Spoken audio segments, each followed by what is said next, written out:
Hi, this is Mike Reiter, director of Agents Unknown. Agents Unknown is a feature documentary about John Murphy, who was a military intelligence advisor and analyst during the Vietnam War. Most of his work was ground level, working with the South Vietnamese military and the local Vietnamese to gather and analyze intelligence. John ran into a lot of problems of intelligence bureaucracy, both on the U.S. and Vietnamese sides, processing of faulty information, issues in collecting the information, analyzing it, and problems with how that information worked its way up the military hierarchy to get to the president. Another issue that John ran into was a kind of culture clash. The U.S. had their own way of collecting intelligence and processing it, and they wanted the Vietnamese to do it their way, but the Vietnamese had their own way of doing things, and so it became a messy situation with how this stuff was coordinated. Another culture clash that John discusses in the movie is that between the U.S. military and the civilian population. One of their goals was to win the Vietnamese over so that they could get intelligence from them. But because of the lack of cultural understanding, the U.S. tried to impose certain kinds of systems on the Vietnamese, whether it was socially or militarily, that didn't work. This is the third episode that John and I have done with the Break It Down show. It's been interesting talking to Pete because he's a former intelligence advisor and collector. Pete served in Iraq and Afghanistan, but the problems that John faced don't seem to have changed much. One thing John discusses in the movie is about the body count numbers of Viet Cong dead, how John had to basically fake those numbers to please his superior officers. And now it looks like a similar thing has gone on in Afghanistan. There was just an article out in the Washington Post about the U.S. military saying the war was going better than it really was. This episode also has Brian Drake, whose tour and location overlapped with John. They're both in Phan Rang. Brian has a fascinating story. He was an intelligence collector and he developed and ran agents. Brian had seen Agents Unknown and contacted me. He wanted to get in touch with John. This show is a rare opportunity to hear three intelligence guys talk about their experiences. And I think if you're a history buff and have an interest in the nuts and bolts of intelligence work and the real issues that come up, I think you'll like it. Here's the Break It Down show with host Pete Turner, guests John Murphy from Agents Unknown, Brian Drake, and myself.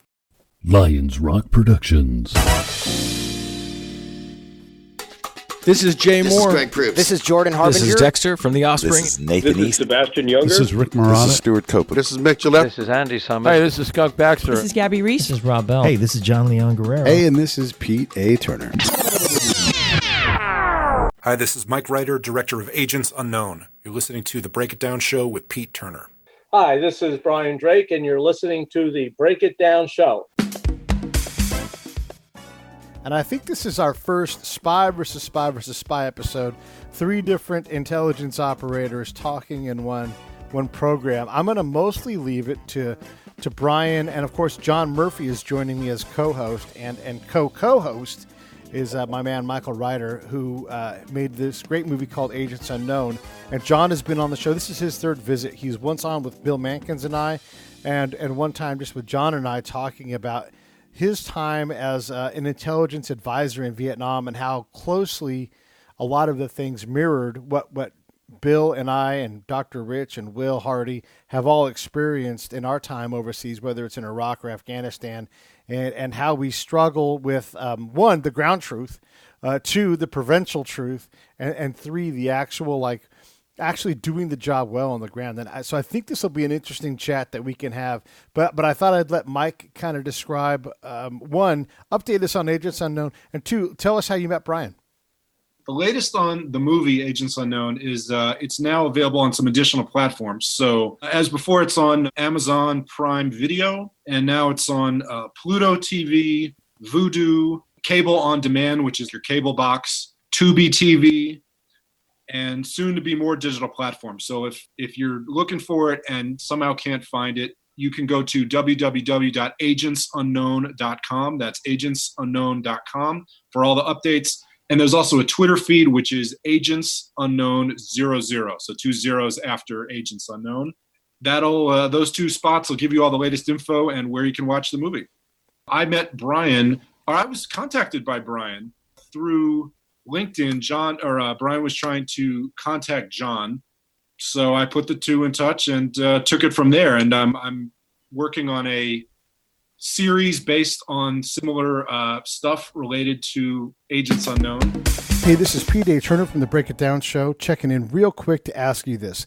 John, Scott, and I all support Save the Brave with our time, our location, our effort, and our money. Each month we give a small amount. Do the same with us. Go to savethebrave.org, click on the Donate tab, pick an amount that you want to come out each month, and they will handle all the rest. I stand behind these folks.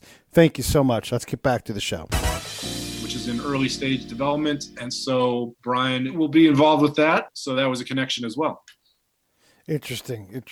And so, John and Brian, I guess let's talk about your overlapping time, and let's sort out where you guys were and when you guys were there.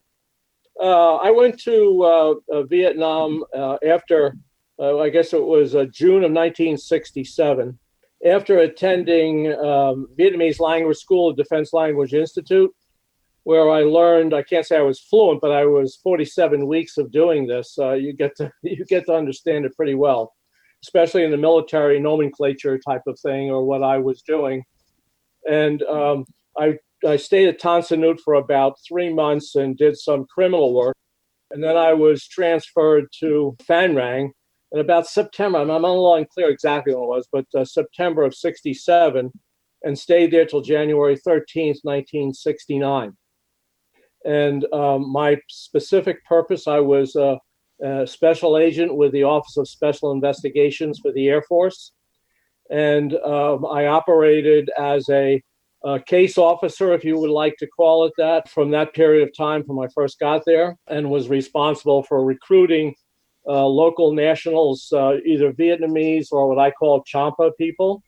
There was this heavily concentration of those in the Central Highlands who loved Americans, and they were very trustworthy compared to some of the problems that John knows about dealing with the regular Vietnamese army or Vietnamese civilians. So that's what I did for that period of time. And hindsight is always 20/20. When I go back and look at what I did, it was I could see there was some severe lacking of intelligence cooperation. Whether it was intentional or unintentional, I'm not going to comment on. But the sole proprietary reason why I was there was to protect the fighter jets that were going from Phan Rang to North Vietnam to do bombing runs, so that if there was ever an attack, I was supposed to know about it ahead of time, so that we could take steps to protect all the airplanes that were for the mission. So, John, how does that overlap with your time in Vietnam? Well, I'm fascinated to hear about, especially the latter part of Brian's time there, because I arrived in Phan Rang after a few weeks in Saigon for orientation in late December of 1966, and remained there until, well, I always think about it, we took an orange Braniff aircraft on Halloween night to leave Vietnam in 67. So I probably left Phan Rang sometime in the third week or so of October of 67. So he would have overlapped only maybe a few weeks, a month and a half, something like that. And I appreciate kind of the update on what went on there, because I remember when the Tet Offensive took place in January of 68, as I recount in the film Agents Unknown, I was teaching at the Army Intelligence School and was very interested to try to find out what was happening in Phan Rang, where I had been, and not with much success. So I'll be interested to hear Brian's story as well. Well, ironically, excuse me, John, I had run when I was in Tan Son Nhut there, when I first got to Vietnam, I ran a currency investigation relative to a major who was sending money back, with the military payment certificates and everything. So we were getting ready to court-martial him. So this is honest to God truth. I get in a plane. I go from Phan Rang back to Saigon. I'm walking down the street in downtown Saigon where our head office was, and there's all kinds of things going on. It's Tet Offensive.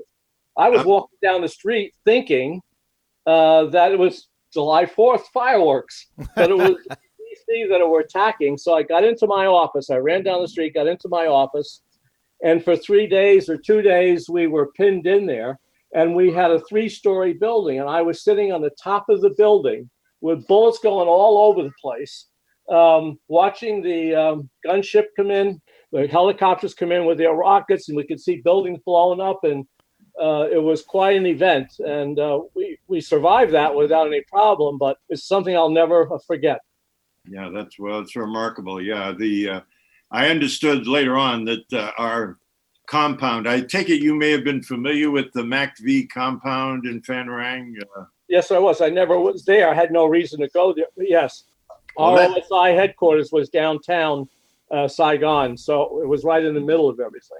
But does that seem interesting that, again, one of the points in the film is about the lack of coordination of intelligence work and the idea that someone in the U.S. Air Force involved in these agent running and the like never really had a close relationship probably with the intelligence people from MACV. Is that fair? Well, that's true. But let me go back a step.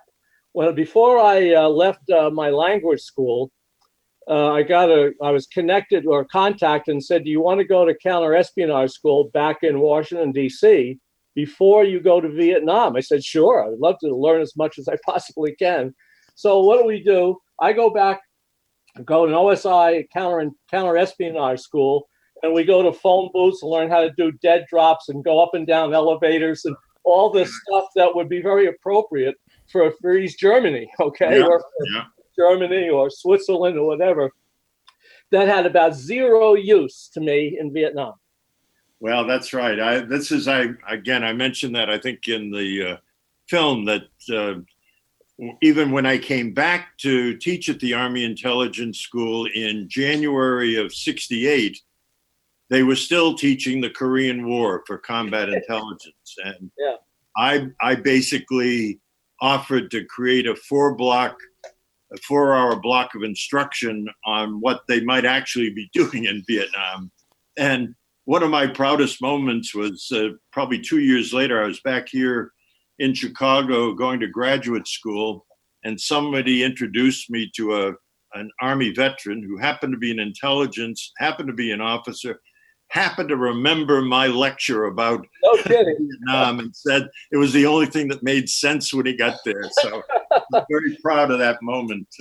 It was such a dichotomy between what one anticipated when you went through counter-espionage school and then getting to Vietnam, where I would sit down in somebody's hut and sit on a dirt floor with a big pot of Vietnamese food in a big pot with no electricity, and thinking, wow, what kind of training did I get in Washington, D.C. to run an operation?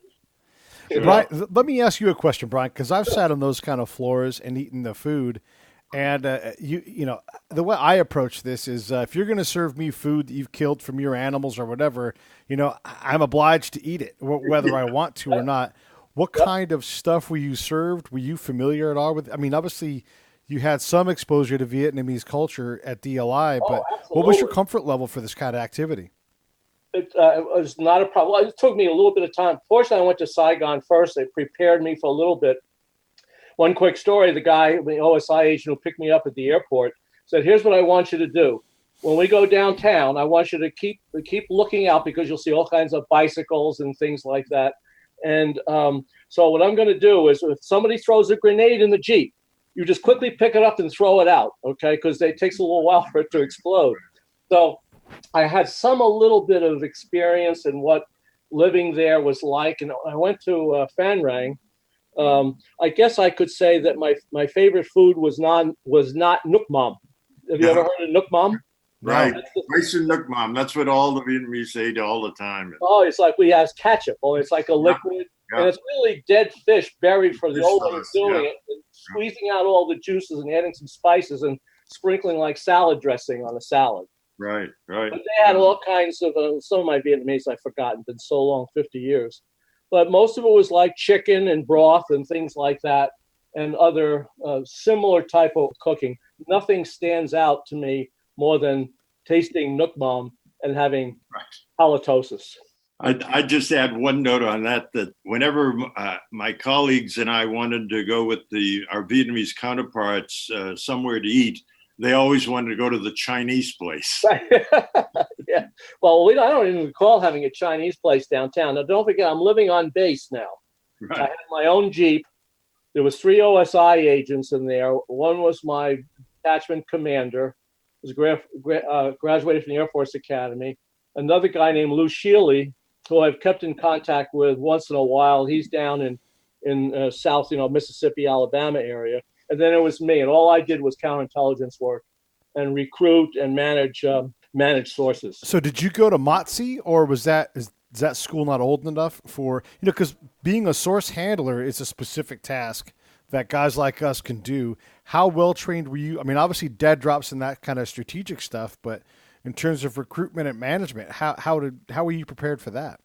Well, partly the counter-espionage school helped us along that area. But again, it was more directed towards sophisticated operations. I mean, as you probably know, in the counterintelligence, you're running a source. You usually have that source surveilled, especially in the beginning, to make sure that what he's telling you is the truth, that he met with this operative or that operative or whatever. These people were paid by me to do this operation, but I couldn't step out of the downtown or go into the villages where this activity was out with. Obviously, I'm a 6 foot tall white American. What am I doing in some little village during the day? So it was very difficult to manage, even no matter how well I was trained, unless I tried to train, other people to watch other people. It was too impossible. It was just totally impossible to do it the Western intelligence way. The question I have is, again, sort of related to the preparation. When you got to Phan Rang, were there already networks set up? In my experience, we never dealt directly with any agents except through the Vietnamese, through either the military, the national police. They had another agencies that did some recruitment. And then, of course, paying off the province chief who had his special sources. So, but we never dealt directly with running any sources. That's all I did. did. To start from scratch and set that up. That's basically that's all I did. I had one case officer. Don't forget, the guy who I replaced didn't have any Vietnamese language ability at all. Right. Neither did I. Yeah. So there was a guy who was a Champa guy who was, the red beetle mouth and the everything. And he's where I started. And I kind of tried to branch out from there. I have to admit, not as successfully as I had hoped. I'd like to think that through my efforts and others in the community, in the Army, or the Koreans around, because we had Koreans on our base as well as Australians, that there was some counterintelligence operations going on there, but we never coordinated. I mean, It was a one-way street from me to Saigon to Washington, no buyback, no coordination, nothing. Apropos of this question of coordination, when I got back to the Army Intelligence School, I got a lot of commitments from higher ups about things that had to do with Vietnam. And one of them was a letter that had been sent from the British MI people to the commandant of the school. And basically it was an analysis of the failures of the American intelligence system in South Vietnam and what they had learned in their counterinsurgency efforts and the like. And so the colonel called me in and told me I was to draft a response to this. And I mulled this for quite a while, but finally came up with a draft. And in the draft, I said, it's not ununderstandable that the South Vietnamese don't coordinate their intelligence because the U.S. troops don't do it either. We had trouble getting, the Navy or the Air, blah, blah, blah. Right. So I bring this to the colonel, and 2 days later he calls me back, and I'm ready to either defend this or be court-martialed or something. And his complaint was that I was a day late in getting it back to him. I'm not sure he even read it. One of the things that always disturbed me, to highlight something like that, we wrote these reports. They were called intelligence IR reports or IIR reports, where, like you said in the movie, everything was F6. Very rarely could you get anything that was C3 or something like that, Maybe we ought to explain that again for listeners, the how we characterize these reports.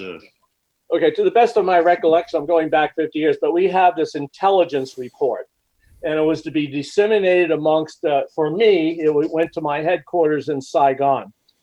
And when we would gather information, there were ratings about the information that you were getting, and then about the source that's what you're getting from. So a F6 or whatever it was the bottom of the poll, which means you don't know anything about the source, whether you can verify any of that, or whether the information you're getting is correct. Right. Obviously, as you go up the ladder to, let's say, A1, I don't know if that's what it is. That would mean I never saw one, but yeah. Yeah, you never saw one there. No, but one thing I mentioned when I was commenting on the video was that I don't know how many of them. This is why this whole thing failed as far as I was concerned. I got something came up from my source. It was called Dome Suan, which means winter summer program. And that was the code name for the Tet Offensive. We didn't know that until, it was too late. Right. But I never heard from any other source. Nobody said, come back. Well, what is this Dome Suan? If you can find out anything more. I don't know about some of the other agents in our network. I think I was the only Vietnamese-speaking American OSI agent over there at the time. We had an agent killed in Pleiku before then. But other than that, there was no mixing up of information. I mean, I would go down to the CIA compound. I had made friends down there and so forth, but we never shared information because it was irrelevant. They had their Phoenix program that they had to do, which was not something that I was involved in at all. So any other intelligence information never came to me, as I recall. I could be mistaken, but nothing regarding the Dome Suan program or anything to do with the Tet Offensive ever came back as a result of my reporting. And maybe we should pick up on that. That I know was a source of some disagreement you had with what I had to say in the film, Agents Unknown, that I should say, and maybe it's clear and not clear in the film, that I never got involved directly in what I'd call the implementation of the Phoenix program. I was in midsummer of '67 sent to Saigon to a 3 week long kind of schooling about the program. And as I mentioned in the film, I think it was mainly about how we could establish a tactical operations center to get the Vietnamese to share information about their agents and information. Yeah. And all doing that without them getting any orders from their superiors that they should do this. It was kind of a joke. And by the time I left, we'd found a building and a room, right? To call the TOC. But the reality was not there. So I have to presume that it was after that, and again, kind of related to one of your critiques with regard to the CIA. In my knowledge, and I am perfectly willing to believe that there were other CIA operatives that I didn't know about, but the only CIA individual I knew was the advisor to the National Police. And that was the individual whom I think I say in the film was dragged out of Langley, Virginia, I think from behind a desk when President Johnson and Comer got upset about the fact that they weren't getting good intelligence. So whatever you knew about the Phoenix program and about any of the implementation of that was after my time and not something that I was familiar with. Yeah, well, when I got there and met the CIA guys, I don't recall how I did that, but I was introduced or whatever. I can tell you the name of the guy in charge there. He's deceased now. His name was John Coyne. And all the CIA guys at Fanrang were not career agents. They were Green Berets under contract with the CIA to perform. At that time, was called the Phoenix Program until Congress found out about it, and all they did was change the name. So they kept. Yeah, I never met any of those guys. Okay, so that clears that up because John, he was the head guy, and there was maybe 2 or 3 other guys there, and they were all contracted. As a matter of fact, I was offered a position to leave the Air Force and go over to them and go on missions with them because I spoke Vietnamese, and they didn't have anybody. They had to bring interpreters, and as you know, how good is the interpreter that they have? How is he vetted? I have no idea. So I would say that the Phoenix program served a purpose. It was basically an assassination team that went out and popped off some Vietnamese. As you know, they come in from the mountains and they come into the villages, and they would go into the villages and take care of business and come back out. I was not trained in combat. I would have considered it, but I figured I wouldn't be talking to you now if I did it. Yeah. Well, it would have been a marvelous thing to have had somebody such as yourself who spoke the language. None of the Army officers or Air Force, we had a couple of Air Force surgeons and basically nurses or orderly that lived on the compound with us. They serviced the province hospital. And I can't resist telling a story that has some humor that I thought should be in the film, but okay. But it involves the Air Force.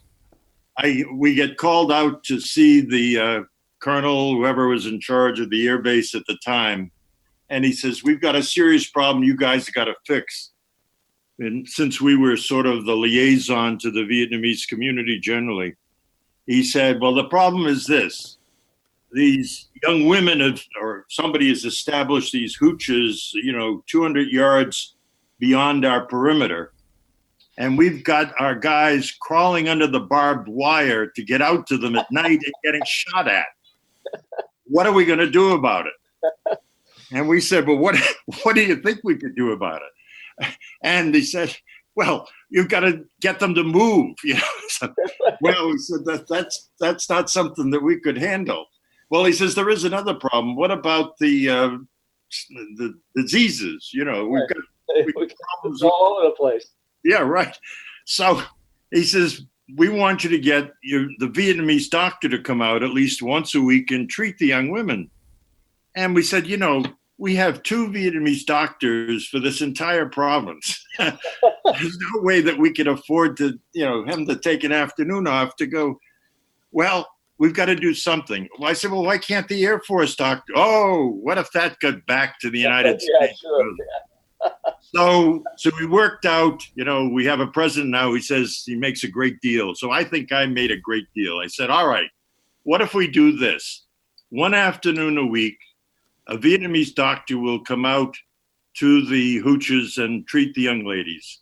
You are going to send 2 doctors from the Air Force to the province hospital to replace them at the time. And he said, well, not only that, he says, I'll throw in all the penicillin you need. So in order to avoid bad publicity back in the States, we had a great deal.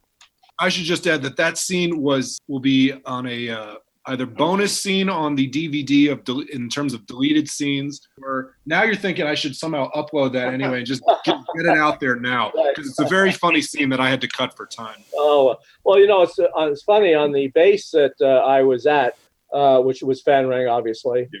There was a drug and disease problem. I can remember lines of GIs lined up for the dispensary. They could have been for help on the marijuana side because that was the biggest drug there, and of course the other side for the penicillin.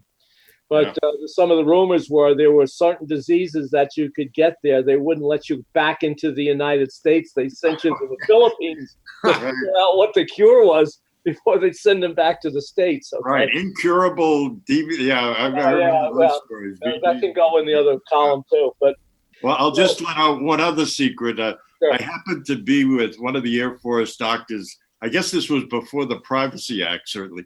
But anyway, on the plane going to Tokyo for R&R, and he told the story of how, I don't know which officer, we'll say one of the commanders of the air base had banished a Red Cross girl because she gave him the clap. So, So just quickly getting back to the CIA guys, basically they were around sitting. There was no, I would say there's no drinking. This had to be after you left, John, but I was leaving the base about 1:00 in the morning in my Jeep with two other, an Air Force intelligence officer who does the, bombing raids and stuff, not my business, but the actual intelligence, and some other guy I don't remember. And we were driving down from the base down to downtown, which is about 7 kilometers, what we call clicks. We got next to this building and it blew up. Yeah. And it was Chuhoi. It was the building where they put VC and try and repatriatize them or whatever over to our side. So the funniest thing, though, when I think about it, I wasn't afraid of the Viet Cong. I wasn't afraid of the NVA. I was afraid of the local reconnaissance unit because they would shoot at their own shadow. Okay. So I said, let's get the hell out of here. We went downtown, had a few pops with the CIA guys because I wanted to introduce the two guys with me to the guys I was talking to just because. And we came back. We ran into a MACV patrol. I think it was a major that was in charge, or maybe a captain, I don't remember, and wanted to know what the hell we were doing there. And I said, well, we're heading back to the base and see you, and we left. So I don't know what happened after that. I don't know if anybody was inside the building or not.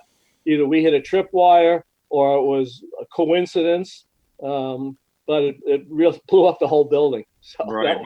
Once again, I think that is a time displacement. The story I tell about the building that was blown up with the construction workers whom we didn't know were CIA operative occurred sometime in either the spring or early summer, I think, of '67. And it was a complete surprise to us. And we wouldn't have known it even at the end. I mean, we were several days. We went trying to figure out from people that we had sources with who these guys were and why they might have been attacked. And it really wasn't until some people arrived at the air base and came into town that we learned were CIA people, that we figured out there had to be a connection between them and the CIA. Let me ask you another thing, Brian, though. Sure. You mentioned you were in Saigon for TED, which I don't envy you for doing that.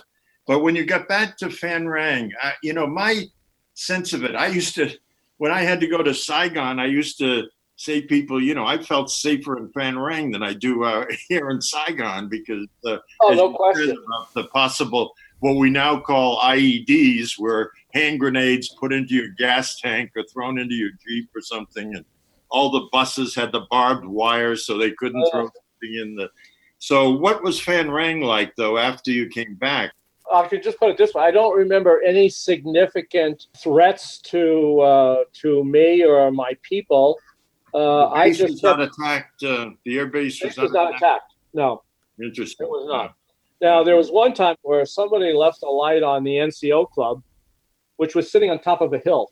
And I think the VC, and I lived with my two OSI buddies in a hooch. It was like a BOQ type of thing. It had 4 bedrooms and a living room and a bathroom, obviously. And all I can remember is one night, early in the morning, I hear this boom, here comes the mortars coming on. They shot it right over the NCO club. Fortunately, it was an empty field where they all landed, but they were getting closer and closer, and then it stopped. So that was the only time the base was attacked from the time I was there. Yeah. And I would like to think that it was me, but realistically, I wasn't gathering any intelligence that the VC were getting ready to attack the base at that time. Shortly after I left Vietnam in January '69, I'm on a site with all the Phan Rang, military police. There's a site dedicated to Phan Rang Air Base. And I noticed that the VC attacks really started to increase after I left. That's probably a coincidence. Let's give some context to that, because you're talking about things being mortared and the NCO club. We got mortared all the time too. That sounds terrifying. What is it like in Vietnam when you guys get mortared? What does all of that mean? Let's color that in. Well, for me, that was the first time as a military person that I was personally being attacked. In other words, it was coming towards me and my hooch and the barracks and things of that nature. The first thing we were taught is to get under your mattress or your bunk bed or whatever you like to call it. It was frightening. It's getting closer and closer and closer. You're wondering yourself, when are they going to run out of ammunition, you know? But this is entirely different than being in combat, which I could not comprehend how these Army and Marines could do that on a daily basis, knowing every day there's these traps where you fall into with the spears and the constant close quarter combat. I don't know if I could have done that. I'm being honest the truth. I'd like to add I agree with you entirely.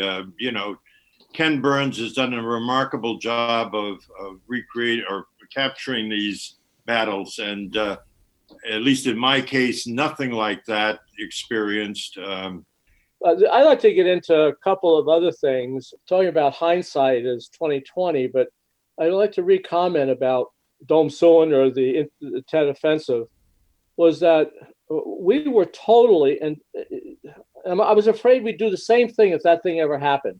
The ability for us to gather intelligence without getting the CIA involved or getting other people in Vietnam involved who are collecting intelligence to pull things together so that we could converse and try and figure out what is going wrong. It was so compartmentalized unnecessarily that when we did, as I said before, giving the information to headquarters, that there wasn't any alarms going up about different things, even though I'm sure other agents and other people were coming up with the same information. So that's very disappointing to me. And I don't know if we've learned the lesson. I can't tell. Oh, I'll tell you. No, we haven't. Okay. All right. Yeah. I was just going to say that I know that after the fact, some people who'd been involved with those giant maps and had been coordinating countrywide, and they said to me, we just didn't see it. But now we go back and we can see all these little things that, that put it together. I don't know if I'm politically correct here or not, and it's just a speculation on my part. But to seem like the wars had to be managed almost too much by McNamara and his high generals and things in Vietnam, that the lower level, now you can speak to this, John, but the lower level people were not, I don't know if they were scared or making decisions, or they were trying to figure out on their own some strategies that we could communicate better to learn what the enemy was doing. Well, I guess my comment, if I get your drift correctly, was, the transformation, or not transformation, but at least movement of the idea of the war from a counterinsurgency to a more traditional battle. Westmoreland's idea of luring the NVA into areas so we could hit them with our air power and the like, which, at the time, I suppose, made some sense, even if it was the same thing the French tried to do, failed at miserably. But the idea of building from the ground up, and this, and maybe Pete can comment on, because it comes back to some of the discussion, at least, of what we were trying to do in Afghanistan and Iraq, how to build slowly and expand from controlled areas to a broader scene. That was kind of abandoned.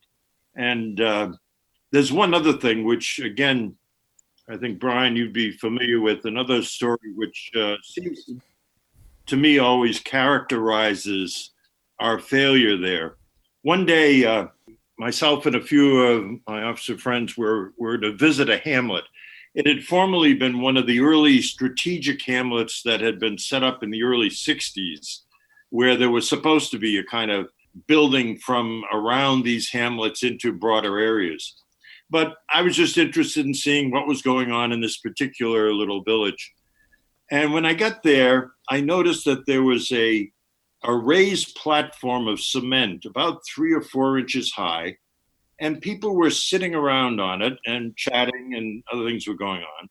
And on the corner was a plaque, and it said, "This marketplace is dedicated to, or in honor of the visit of the Honorable Dean Rusk on such and such a day, 1962, I think, whatever it was, 62 or 63. So I asked my interpreter to kind of go around and see what the story was behind this. He comes back, and I think he chuckled. He said, Rusk came to this hamlet. They were designated a strategic hamlet. He praised them for their efforts. And he asked the province chief what it is that the United States could do for his hamlet. What could the U.S. do? And the hamlet chief said, "We want to be the marketplace for the area."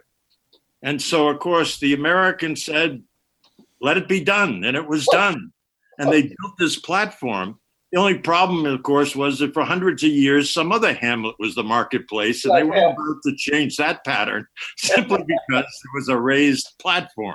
So what does that characterize what we found over there? I mean, just complete misunderstanding of the people, probably a misunderstanding of the tactics, of how to win it, and certainly a loss of patience. In the final analysis, the Ho Chi Minh or others knew that the Americans would not last any longer than the French did if you kept it going. No, well, I think I'd like to compare, if I may, what I've seen now with Afghanistan and Syria, and compare that to what was in Vietnam. There's one overlying premise that I feel that our government did not look at. And I think whether you're a fan of Donald Trump or not doesn't make any difference. But he did say something that I believe, and that is two things. In Vietnam, it was a war of civil war. McNamara was so afraid that communism would be brought into Cambodia and Laos and Thailand and all like that. That was the excuse that was used. And theory, yeah. And it was a failure of recognizing that our country, that they hate communism so much that was the problem. Now you get into Afghanistan, and the related part is it's a religious. You're not going to change somebody if they want to be Catholic and tell them they have to be Muslim. And we're fighting these wars, and Americans are dying over there because they're trying to straighten out in Afghanistan, to protect our borders since we were attacked. And I'm telling you, in my view, it's impossible. You can't change an Afghan's mind. If he wants to kill us, they're going to kill us because some of those Muslims want to wipe us out.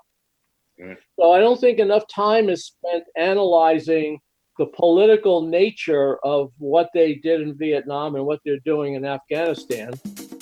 Hey, this is Pete A. Turner from Lions Rock Productions. We create podcasts around here. And if you, your brand, or your company want to figure out how to do a podcast, just talk to me. I'll give you the advice on the right gear, the best plan, and show you how to take a podcast that makes sense for you, that's sustainable, that's scalable, and fun. Hit me up at pete@breakitdownshow.com. Let me help. I want to hear about it.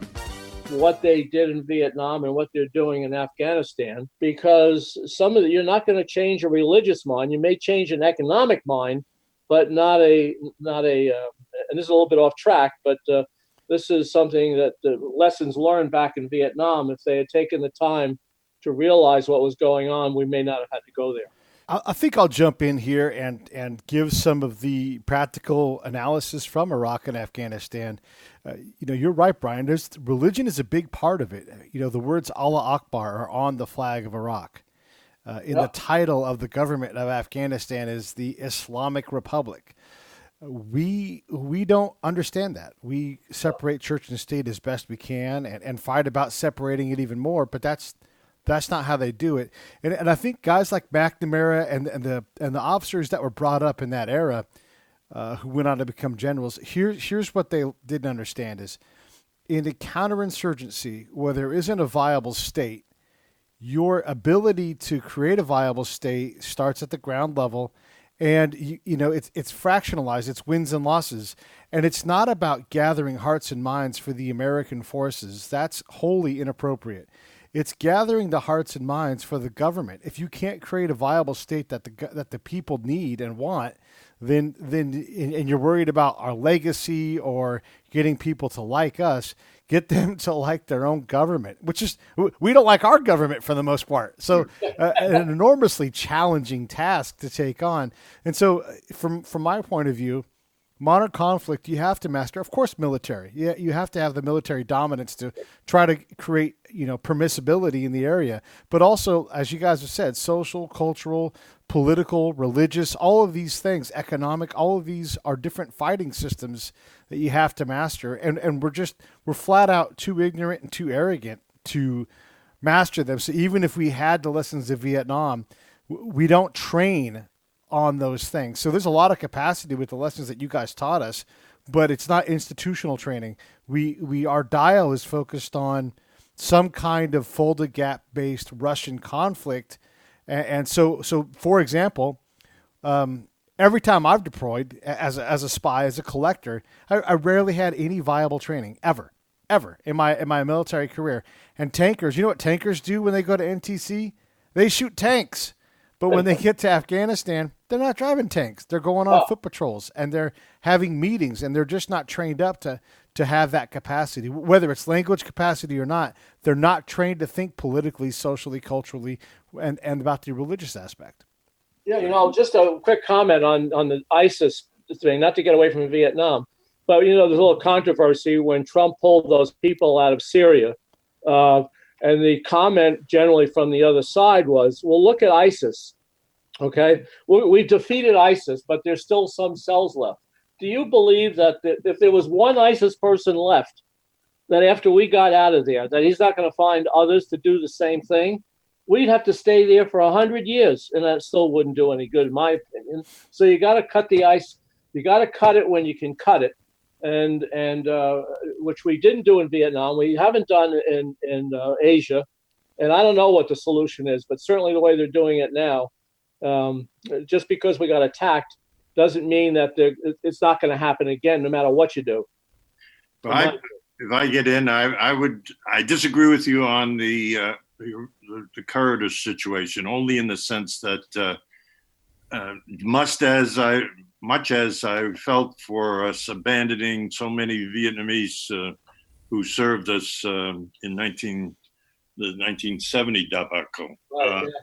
So I have a problem with that, but I understand your point, and I'm influenced by, I don't know if you know that there's a political science foreign policy person, Stephen Walt, who's written, I think, a good deal about how we need to start looking more seriously at our national interest. I'm in that kind of frame. But let me go back to the origins of the Vietnam War. And I agree with much of what, Brian, you had to say about the analysis of it. But I would add one other dimension, which I don't see sort of characterized very often.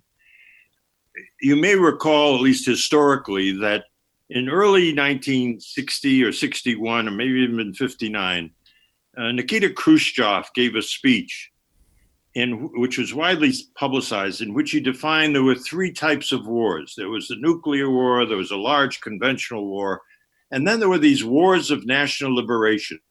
Yeah. And it seems to me American policymakers, the best and the brightest, as David Halberstam characterized them, said, well, look, we've got them beat at the nuclear level. We've got NATO and other things CETO and the like to handle the conventional war. What we haven't shown to them is that we can combat them in these national liberation wars. And that's what Vietnam became. It was a test of, did we have a doctrine? Did we have the material? Did we have the guts to do what would be the last sort of counterpunch to the Soviets, which was in these wars, which did seem to be flaming around the world. And of course, what we learned, unfortunately, is maybe we don't have that answer, especially if it's a native, it's imbued in the people of the country itself, that we can't recreate it.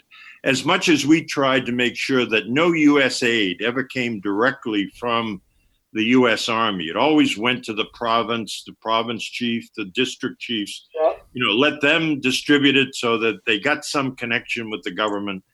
We never followed through on that to the extent that it would have to be. And ultimately, I think we need to learn that we just can't do that. You're right. Yeah. While you were talking, I'd like to relate a little story quickly about how one thing can change your whole life. There's one thing that changed mine as a result of Vietnam. Even though I was an enlisted guy in OSI, I could go in any club that I want to.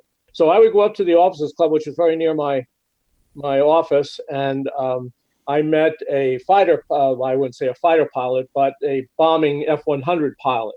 Right. And to make a long story short, we had planned when you stayed longer in Vietnam, you could go anywhere you wanted in the world, and they would pay that 30-day vacation. Yeah. So he and I decided that we'd love to go to Africa and do a photographic thing of all the animals. That's what we decided to do. So I was at the club one day and came back, and they said, I'm sorry, I don't remember his name, but he was shot down in Vietnam and killed. Right. So instead of doing that, I came back to the United States to visit my parents at the time. I was not married, and met my future wife. Okay, got married and dated her for a week, engaged for a week, got married in a week. Back to Vietnam I went for 5 more months. Wow. I had 3 wonderful children as a result of that, all very successful. Monetary or not doesn't make any difference. 5 grandchildren, 1 on the way. And if he hadn't been shot down, my whole life would have been different, because I would have gone to Africa instead of coming back to the United States. So just multiply that by all these other people, okay, that were in Vietnam, had their life affected by that particular time that they spent there. And you can see how things can change very rapidly. I don't know if that makes any sense to you. Well, it does. I'm just thinking of my own experience with my wife, my late wife now. I had promised her that we would have 2 years in Germany, because in 64, 65, when anybody was going into Army intelligence, we were promised we'd be in Germany interviewing people coming from behind the Iron Curtain. We'd buy a little MGB and be tooling around Europe. Yeah. So in May of 1966, when I got orders that I was going to Vietnam, we had to move up the wedding. I did manage to leave her 2 months pregnant, but that's about it. Well, guess what I did after I left Vietnam? I went to Germany for 3 years. Ah, there you go. With my wife. Okay. Right. I had a Volkswagen, but not an MG midget. Okay. Or MG. Yeah. Well, fellas, listen, we've been at this for just about an hour, and I wanted to sort of wrap this up and bring Mike back in too. And thank you, Mike, for bringing these conversations out. You know, these stories that end up on the cutting room floor are clearly fantastic, and the ability to reach across 50 years of time and have a conversation about what conflict looks like and how often look, I'm not too hard on the generals anymore, because they only know what they know. They're from an institution, and the institution can only be as smart as is allowed. And those guys do the best with what they've got, and it's silly, but, you know, they show up and they're like, I'm going to build a bazaar. I've got one of those stories too, and it doesn't make any sense when you look back in retrospect, but hopefully we slowly get better at this third kind of war like you were talking about, John, because it does seem to be the primary war we're going to be fighting for the foreseeable future. You know, nobody foresees battleships trying to cross the T, or 500 tanks, you know, driving across into another 500 tank division or something. We need more naval vessels. We need more cruisers. Yeah. Yep. Yeah, we do. That's exactly what we need. So, but it's good to have these conversations, because that's where the truth is in these candid conversations, and hopefully we nudge the ball ever so slightly forward and get a little better at one, not fighting, and two, when we're going to go do it, let's make sure we do it right and take care of business. Absolutely. Well, thank you for putting us together, Brian. It's nice to talk to you and to hear your story. Yeah, I mean, it's. I hope it's been enlightening and a little bit on the small nature. It's not like it was a big part of the war, but it is a part, and I would hope that other information gathered from other guys like myself, who are on the lower level of the intelligence community, in a sense, can have these people listen to us a little bit more and keep the lines of communication open. I do think it's a crucial part, and one that has not been explored, and I'm looking to explore more. And along those lines, I've gotten feedback from so-called regular folks writing in who have found the topic interesting, and really there is a demand for this type of story. And so along those lines, I'm doing a little pre-research for the series. I was curious what Brian, and actually this is for all three of you, sort of where, with technology advancing and intelligence gathering through technology versus this human sources, I guess I'm wondering where, if you saw a future world of this stuff going to, and do you think the problems will still be the same, or do you think how do you think that will play out? So, well, if you want me to start, I'll just say this. On the biggest problem that I see is and I'm certainly not one of the intelligentsia here, but I see that problems are definitely going to be religious in nature when we start thinking about what's going on in the Afghanistans and Iraq and Iran. Those are religious things that are going to be difficult to overcome. So somebody mentioned, but Jonathan made about the tanks. Those are gone. I think it's going to be more of an electronic warfare type of thing, and it's going to be very difficult because most of everything now that we're fighting is religious backgrounds and countries that have been around hundreds and hundreds and hundreds of years, like Iran, for instance. I'm really concerned about the nuclear side of everything, to solve problems by people who don't have the, let's say, the government capacity to make those decisions. You put one of these bombs in a person's hand, instead of blowing up something on Wall Street, you're putting a bomb someplace where it can kill a lot of people and make it so that you can't live there for 300 years or whatever it is. So I think the nuclear threat is the number one area that we have to figure out how we can protect ourselves from that. And Pete, how do you see the text, the quote unquote tech side of things playing out in terms of collection and all of this stuff? Well, yeah. So the things I think about in terms of collection, devices are ubiquitous, and as a spy, I know that any device is exploitable and is designed to be exploited. So we have the ability right now to gather more information instantly about any person than we ever have, as long as that stays out of the wrong hands. Well, who cares? But we all know better than that. And then the other thing is that technology is great. We always want to we're going to deploy the drone force and fly remote control airplanes into bad villages and blow people up. The other side gets to do that too. So that stuff is democratized now. I can go onto the internet and buy a drone for well less than $1,000 that can deliver a 300-pound payload. And you can say, well, what about, electronic warfare countermeasures? Well, you're assuming I'm going to use some kind of electronic guidance. I don't need a smart weapon. I just need a weapon that goes that away and hits somewhere to create panic. And if there's panic, again, as a spy, I can exploit that. So those are the things I think in terms of technology. Those are practical, immediate, deployable things that are in our day-to-day lives that are going to be part of the next 50 years of conflict.